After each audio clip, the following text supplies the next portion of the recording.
Hello, hello, testing, 1, 2, 3. Hi everybody, welcome once again. It's been a long time. Let me drink some water before I begin.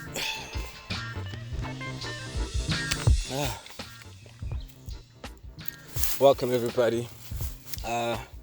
It's been a long time, DMC Sessions, we in again. Right again. It's another new day. As you can see, we are in the forest, sitting around nature, sitting around trees. I thought, let me just do something new. I needed to actually get away for a little bit, and just take a time out, take a break, because there's a lot of things that's been on my mind. So I'm going to be talking about a lot today, so hopefully you guys are patient enough, to stick with me. I just wanted to finally just get all these thoughts, out on camera, because this is something that I've been doing anyways, since 2019, I think end of 2018 or 2019.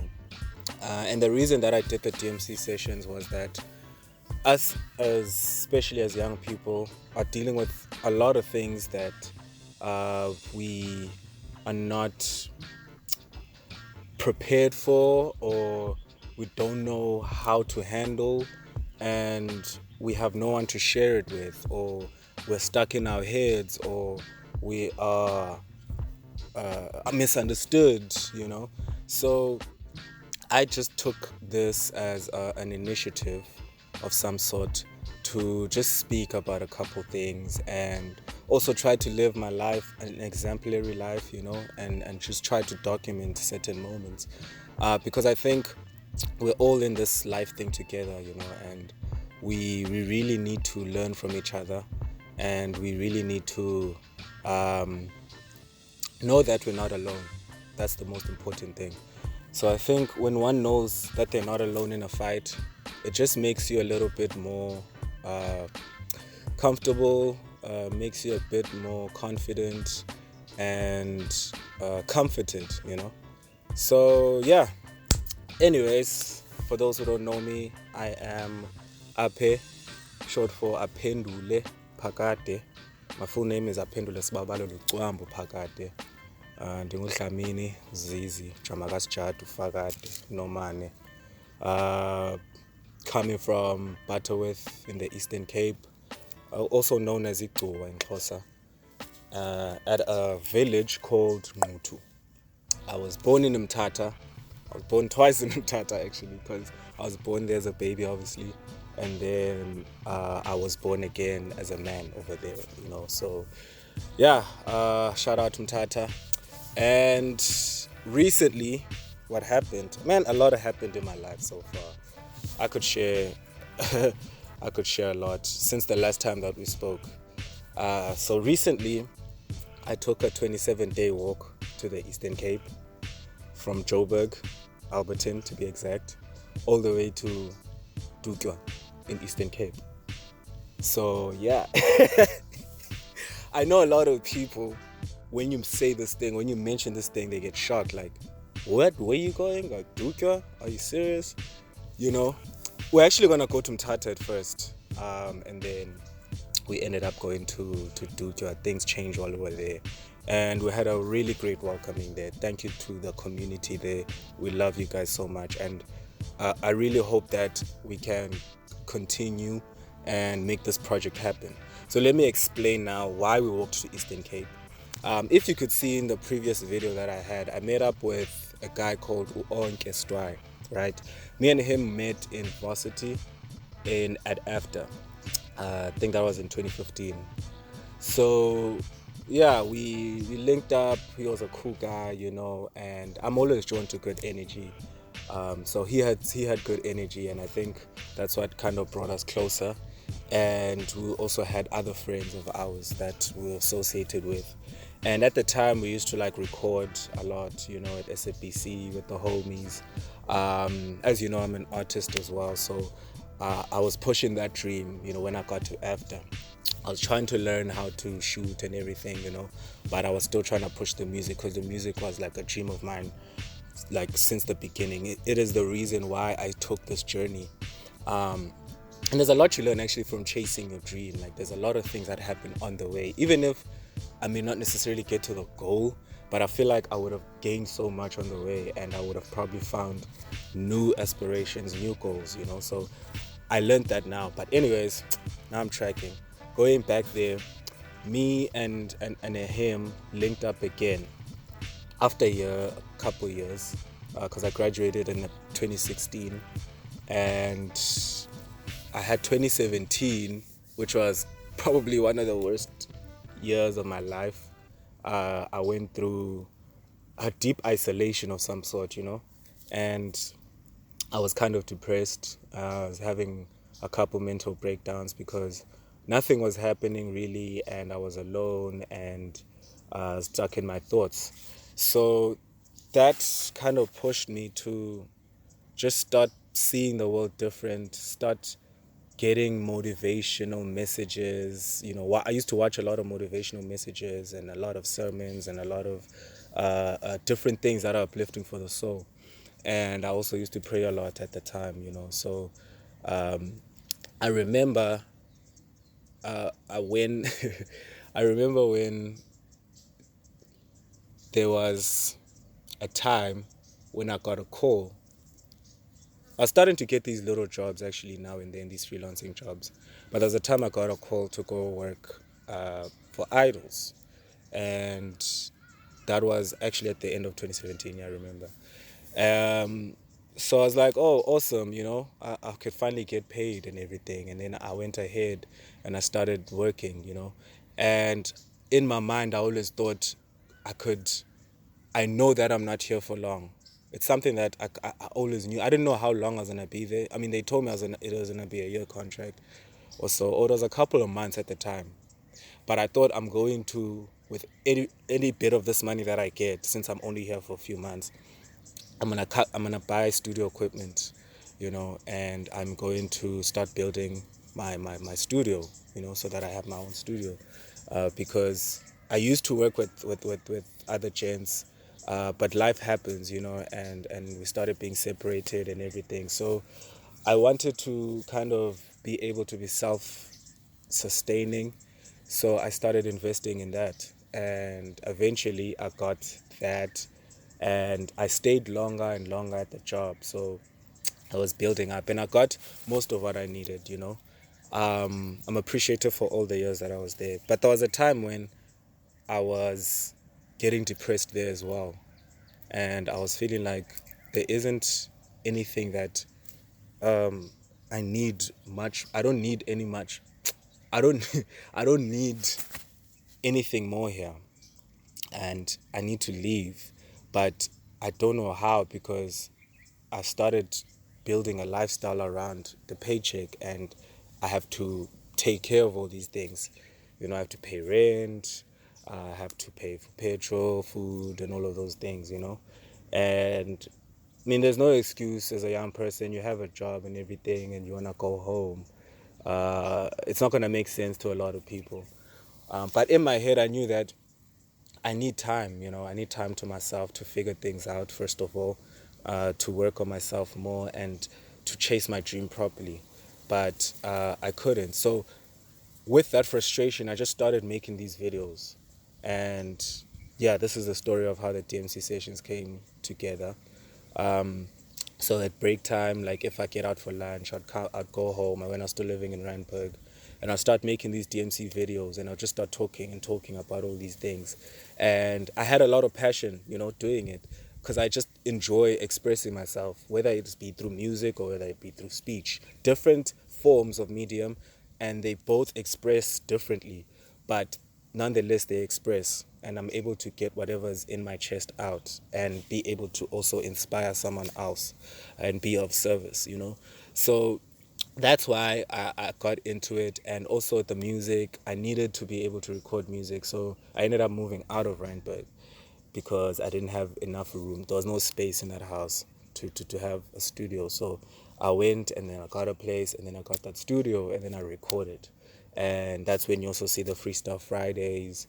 That's where you also see some of the singles that I put out, and certain people that I work with, production wise. And it was fun, man. It was fun, just living your dream and, starting to get into it. And then, in the midst of all of this, I was going through a lot again. 2020 was a rough year for all of us. But let me take it back a little bit to 2019. This is when, at the end of 2019, as you see in one of my vlogs, actually, like, my car broke down that year. It was actually kind of like tragic, but it was also nice because I had time to bond nicely with my dad, but I'll talk about that also. So anyways, as I was saying, Stwai, Onke, bringing it back there, he calls me in December, and he was telling me that he gone through a lot that year, and he just needs time out. He's at the beach in East London, so he was staying in East London at the time at his home, in his village. So he was there by the beach sides, and he was just going through his own, like, spiritual awakening, I guess. And I don't know what made him call me, but he felt like he needed to call me, right? And we were supposed to actually travel back and have conversations and stuff, because I was also in this mode of wanting to do, great things, give back, all of these different things. Like, my mindset was somewhere else. I was also going through my own spiritual awakening of some sort. So he called me and we spoke, and he told me his troubles, and that he felt a lot of betrayal and hate from whatever he had gone through, but he's dealing with it, and he just wants to come back to Joburg. He doesn't know how he's gonna come back and stuff. Then a door opened where his his sister, sorry, his older sister is living in Woodmead, so she has a place. So now he was able to come back and live that side. Now, I was staying in Sunninghill, so it wasn't far from where he's staying. So anyways, I was kind of nonchalant a little bit about it.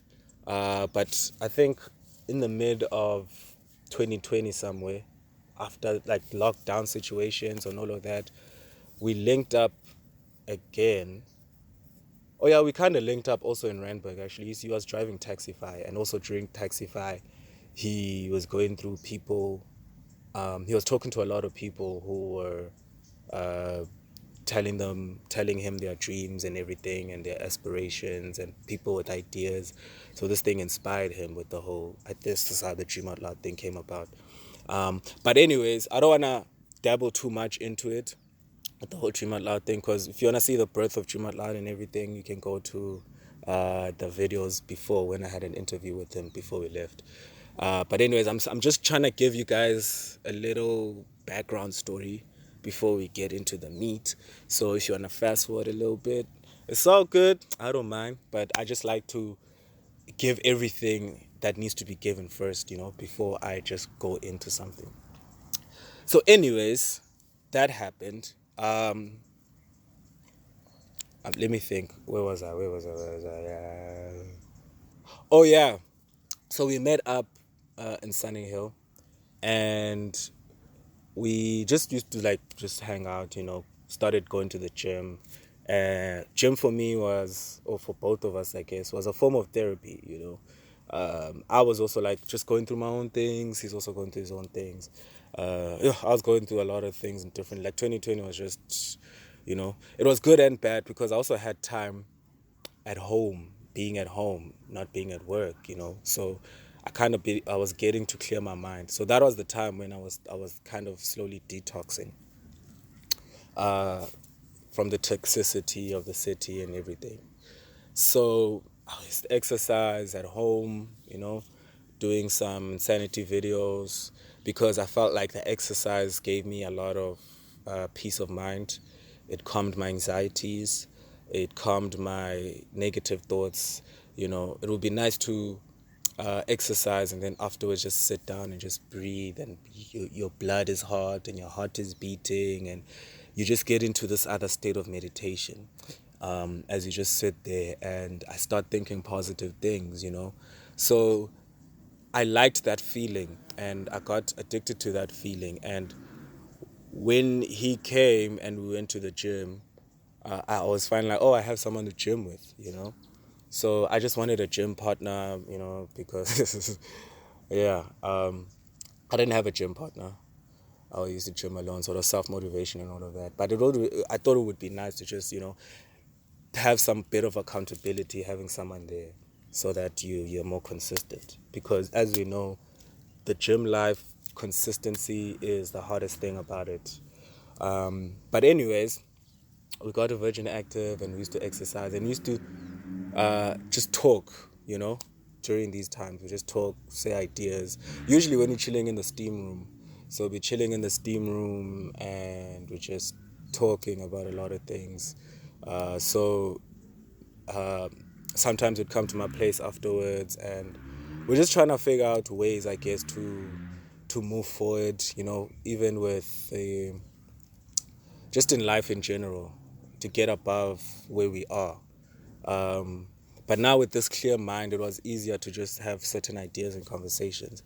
Then there was a point where he came with this idea of going to Eastern Cape. He's like, he just came through and he's like, dude, I'm gonna walk to Eastern Cape.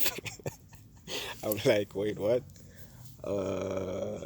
Say that again. He's like, I'm gonna walk to Eastern Cape in 7 days. I'm like, nah, there's no way, bro. Like, I don't care who you are. 7 days, no ways you're gonna make it. So he also he had his other friends who told him the same thing. So he kind of reconsidered and said 27, and the 27 also held a bit of significance for the 27 years Mandela spent in prison. And I thought it was a brilliant idea, actually, but I still had my doubts about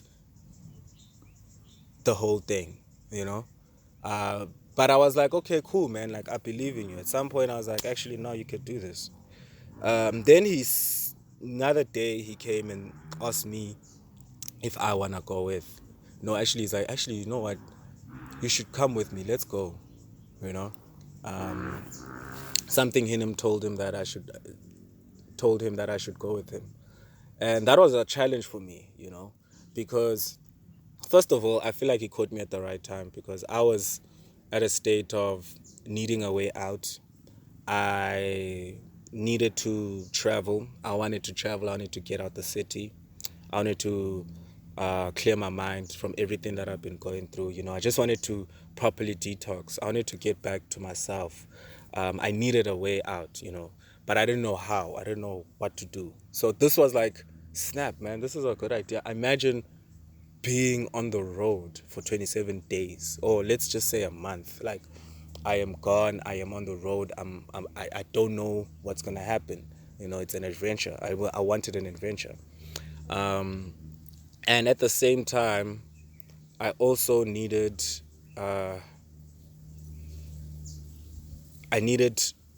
therapy, you know, for myself. I needed some therapy, and I knew like this work was gonna do that for me.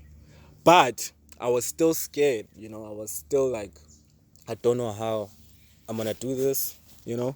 But eventually, I thought about it and I was like, actually, yeah, I'm gonna do it, because I know with me, once I make the decision of doing something, I'm going to end up doing it all the way.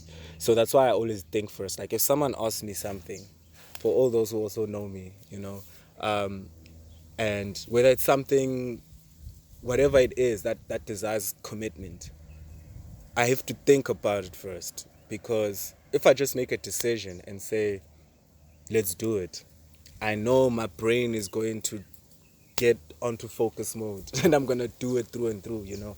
And that's one of the things that also made it hard for me to eventually leave where I was, because I'm once I dedicate myself to something, I dedicate it. And sometimes, even if I don't necessarily like it, or it's not going right for me, or if I can see it's not going right for me, I still dedicate myself to it.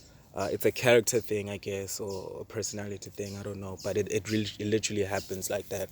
So now I always think twice if I'm going to get to a commitment, like a decision that's going to make me commit. I need to really like consider it. I need to like see all angles to it. I need to meditate on it. Let's just put it like that. So I meditated on it and I realized that I actually need this and I'm going to do it. So from there on, we got to it, we worked out, we talked about when we're going to make the announcement, and we planned it out. We're like, hey, let's just make an announcement so that it's known now, it's out there that it's going to happen. And I knew once I also did that, then it definitely has to happen because now the word is out. So we got to that, we put the word out, said, yo, man, I'm going to Eastern Cape from the 15th of January to the 11th of February, 2021, yeah, this year. And it was out there and people were flabbergasted. People were excited. Some were scared. Like, I saw a lot of reaction just from this initiative, this statement. And I was like, this is actually something, because if an idea gets a certain reaction from someone, like, oh man, that's impossible, then to me it told me that if I do it, it's going to actually mind if people, it's going to like change perspective. It's going to do something to your soul. Something's going to happen. Like, there's no way those guys actually did that. So I saw it like that from seeing genuine reaction, like telling someone, yo, by the way, I'm gonna walk from Joburg to Eastern Cape. Like, the shock that they get was enough to tell me that this is something big. So that's what also made me excited. I was like, if you tell me I can't do something, then I know there's gold there, there's gems, there's some gem there, there's a diamond there. So I'm gonna dig for it. And the reason why we did the walk was to raise awareness, to raise attention to secluded villages in the Eastern Cape. Now, I am from the Eastern Cape, never really grew up there. I grew up in Joburg, but I go home a lot, like every year. My dad used to always make sure that we go home, and he always tried to teach us about the homelands and how things work and tradition and everything. And I mean, as a kid from Joburg, it's sometimes hard for these things to get into your brain. You see it in a different light, or you don't pay much attention to it.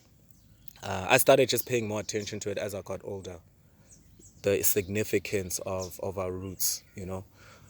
So I was also passionate about, or I am still passionate about, wanting to help, build Eastern Cape, because I had this dream back then where I was like, man, it would be nice to like just have roads here, for example, like back in my village, instead of going through this gravel. Just bettering it and wondering why the government doesn't do anything in the Eastern Cape. Why is Eastern Cape so impoverished? Especially just knowing how many great people come from there. And it's like, but how is it like the province that just doesn't have much? And I have a lot of family there as well. So also seeing my family living in those conditions and not having proper public service, not having proper food or proper anything, proper a lot of things. Some of them are still using toilets that are drop toilets, and they're not hygienic and everything. So I'm just like, how are people still living like this in the 21st century where things are being built every day and there's a lot of different opportunities out there, and there's a lot of money and there's a lot of tax that we spend, but we don't get simple potholes being fixed. But anyways, that's how I used to think, right? But it came to a point I was like, flip, but I'm just one person. Like, what the heck am I going to do about it? I think we all kind of get to that point where like, you see the problem, but you don't know how you're going to solve it. You don't know how it's going to work. So you just, let it go. You're like, actually, there's nothing I can do about it. It is what it is. Life is like this. So let me just let it go. I can't really do anything about it. But these things move. Snap, there's some white things here. I didn't think they move. That's interesting. Nature, man. What was I saying? So Stoy came with this idea of wanting to build something for his village, right? And I thought this was so commendable, so honorable, and I definitely was down to be a part of it because he showed me a way of how you can do something or try to do something without the help of this and that or having this money and that. And I thought it was going to be significant to the minds of people to take power into our own hands as people, as citizens, you know. And I think that's the culture that we need to start having as a nation. We need to be givers in a way, not even just give money wise, but giving of yourself. This work for us was us giving of our bodies as sacrifices, you know, to say through the pains and through everything, like we're gonna die for this. That's basically what it was. It was stating. That was a statement being made. We were sacrificing to build a preschool in a village called Ixhoch, Mthat. Or is it Dutywa? It's under Dutywa. We learned later that it's under Dutywa. You know, and that was just gonna be one act of many acts to say that we as a generation can take matters or try to take matters into our own hands. Then you can really see if people are not listening or people really don't care after everything if nothing happens, you know. But I was surprised and perplexed at the amount of reception that we got and a lot of positivity that we got and people rooting for us. And that's when I saw the beauty of doing something for someone else besides yourself and understanding that giving to someone else does more for your soul and does more for others around you than you may think. So I took it upon myself to discipline myself and get myself on that road because there was a lot of internal battles that I had to fight and there was a lot of external battles, you know, family. Imagine saying you're going on the road, you know, you don't know what's going to happen, anything can happen, and I've gotten robbed a couple times, you know, and I could have died on that road. I was literally taking a risk. So I understand their concerns and I understand anyone else's concerns actually that they had for me. And I had those concerns for myself, but I had to literally fight that voice and say, I am going to do it regardless. And I may offend some people through it, but I know the greater good. I know it's going to be of benefit, not only to me, but to many other people and many other souls. And to have that on my hands is going to be a beautiful thing, you know. Before I carry on, I want to make sure this thing's still recording because it usually has a limit, time limit. Let me just pause quickly. Okay, guys, I want to talk about the 27 days walk, you know, not to ramble too much because I feel like sometimes I end up rambling a lot because there's just so many thoughts that come in different times. So I'm really trying to center it and just steer back to the question because like I'm not even getting questions, so I can't direct it to that. But what I wanted to say now is let me talk about the walk. Okay, the walk was one of the before I get to the walk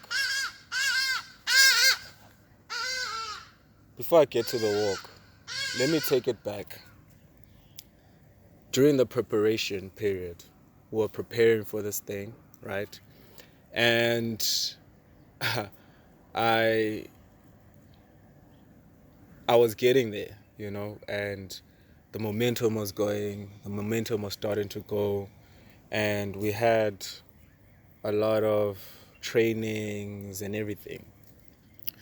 And then this was still towards the end of 2020. It was one of the most positive things at the time in my life, you know, working on myself, trying to reach for a goal, trying to make this thing actually happen because now it's out there. So it was exciting for me because everybody's actually waiting to see if we're going to actually walk. And that thing was also at the back of my mind. So it always kept me pushing and I wanted to at least be fit enough to walk the road, because I knew that walking there is gonna need a lot of fitness, so I was really trying to get fit. But at the same time, I was still, dabbling in other things, and I wasn't taking myself as seriously as I should have, actually. But I took the walk. I mean, before the walk.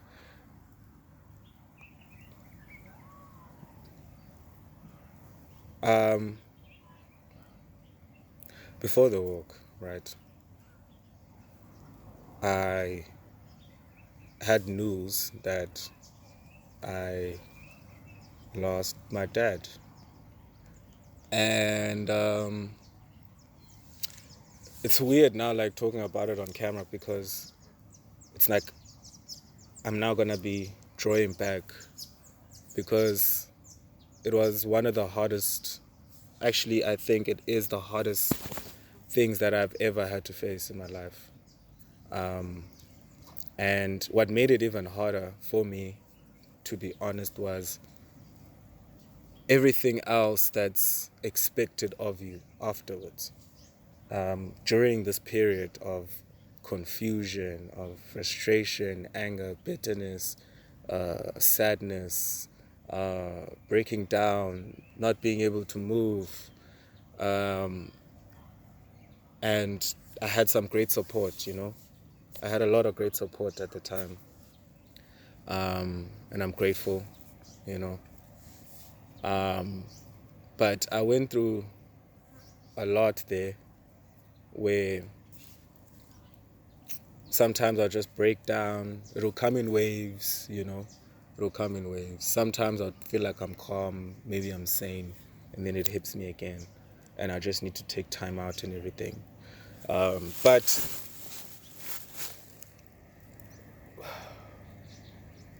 what made it harder was having to share the pain, first of all, with my family, and seeing how sad they were weighed heavy on me. And people pulling through and seeing and witnessing this, and everybody sad, and there was a lot, man. It felt like it wasn't real for a while to me. Like, I couldn't accept it. It's one of those realities where it's like you can't accept, like, how is this even possible, type of thing. You never saw it coming. It literally was so unexpected. But when it happened, it just threw me off. It threw me off everything that the momentum I was kind of getting. It just threw me off, and I didn't know how I was gonna get back to normal. But what forced me was taking care of my family, taking care of things, making sure that, because now I'm the man of the house, I'm expected to do certain things and be certain things. And that was so challenging, because I was still dealing with myself. I needed to grieve, but I felt like I wasn't allowed to grieve just yet until I, sort everybody else out. And that thing just kind of happened naturally also. It's one of the things I actually learned about myself. Sometimes to really learn yourself, you need to go through certain things that force you to be that. I was forced to step up to the plate, and I was forced to see how far I can really take it, because any normal person would feel like, this is insane, like, how do you deal with that? And really, like, I also will ask myself that, but what pushed me was just taking care of things, and the respect that I had for my father as well, and just wanting to make sure that everything, goes well. And also made a speech that day that touched a lot of people, and I felt like I released my dad, and I just made you know, it good, so that he could be at peace also. And I can't tell you like what I was. I can't look. You can't really describe what you're going through. Like even thinking about the whole situation there and being at home, and some things being dramatic, and people can't take pain the same, and you seeing other people's expressions of pain, and it just it does it. There's a lot that happens in the period. It's not just the death. It's the death. It's everything else that comes with it also. My mom had to now be sorting out policies and insurance things, and at the state that she is already, she just lost her husband. So for her, it's like, how do I even manage all of this? And then I also now, one of the things that forced me to step up is that, being there for my mom, and taking her wherever she needs to, and for me it was a nice excuse to also get out, because I just couldn't be at home. I needed something to do all the time, so I was down to go to town and stuff, and go do these things. I was in Eastern Cape longer than I've ever been, like last year, because I went there with her on the 12th, because she had to be down there, and I knew that this was going to be a long journey, because this tragedy happened, and now I'm going to have to be around the whole family also, and I'm going to have to be in those situations and dealing with the traditions and everything. So I was like, man, it's going to be a long December. But on the 12th we were there, and we've been there till January. But thank you to Onke for being there. I needed somebody there, who understood me. I needed somebody there who I could talk to and just chill with and not be there alone. So I'm really grateful, bro, for being there, and sometimes sacrificing your own intentions of not eating meat. I ended up getting you to eat meat, because that's all they eat there, so that's mostly what's eaten there. So it's tough being a vegan. So I'm grateful that you were there, bro, and because, man, I needed it. Like, at the time, I was just lost, man. Kind of like just needed some comfort. So yeah, I was strong enough to face the day, and afterwards, I wanted it all to just now pass, and I wanted to grieve by myself.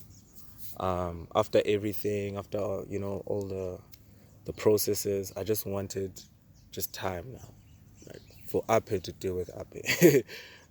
Ape's been thinking about everybody else. Ape's been trying to satisfy everybody else. Now it's time for Ape's time, and just let me heal, because if I heal and if I sort myself out, I will be stronger and be strong enough to to actually help everyone else out. So that's one of the things I also caught afterwards. So yeah, but now imagine I get back home and on the 2nd of Jan, and on the 15th of Jan I still have to walk. So I only got 14 days 14 yeah 13 days. I only got 13 days at home, and then we're gonna walk. Then it got real. Then I had to get back there. So that also, I was forced to step up to the plate, because I'm like, oh snap, there's still this thing. I still have to walk to Eastern Cape. And it's not just about me. It's about the kids. It's about the community. It's something bigger than me. So I can't be selfish to say I can't do this anymore. So there's all of those other things, you know. So I'm just like, wow, I'm gonna actually go home and I'm gonna use this as my therapy from this, because this was a lot, and actually this might be what I need. This actually might be what's going to get me out, you know. So it kind of happened weirdly, and I feel like it was also kind of God's plan in the process of it, because who would have known, like, just before that walk, like, I would have lost my dad. I didn't even know that. And then when that happened, and then the walk, and we'd already planned the walk before the death, mind you. So now it's like, snap. So this could have been, you know, it just started making reason, you know, because maybe I might have been worse off if I didn't have the walk. And I knew the walk was going to help me heal, you know. So I thought of it like that, and I got back to training, got back to trying to detoxing all the alcohol, you know. And at the time I was even smoking cigarettes, actually, for those who don't know. Now you know. I could say that now because I stopped. Yeah, that's right. I stopped after during the walk. Trust me, you're gonna stop, man, because it gets real.